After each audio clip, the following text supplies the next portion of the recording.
तुम इंग्लिश सीखो या न सीखो मैं तो सीखूंगा।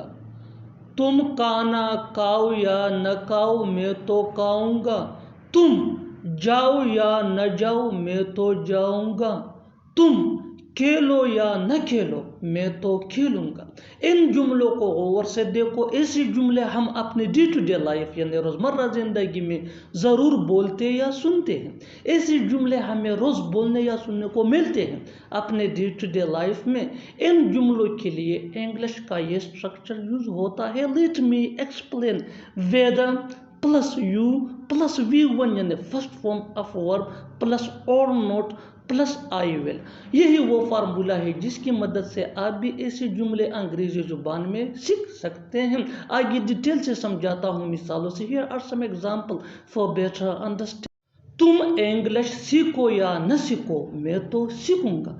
Whether you learn English or not I will. Whether you learn English or not I will. तुम खाना खाओ या न खाओ मैं तो खाऊंगा। वेदर यू ईट और not I will. Whether you eat और नॉट आई विल। तुम जाओ या न जाओ मैं तो जाऊंगा। वेदर यू गो और not I will. Whether you go और नॉट आई विल। तुम खेलो या न खेलो मैं तो खेलूंगा। वेदर यू प्ले और not I will. Whether you play और नॉट आई विल। और आखिर में ये सेंटेंस आपके लिए कमेंट सेक्शन में इसका जवाब ज़रूर देना। तुम रुको या न रुको मैं तो रुकूंगा। तुम रुको या न रुको मैं तो रुकूंगा। Subscribe to English page for more advance English sentence structure. Thanks.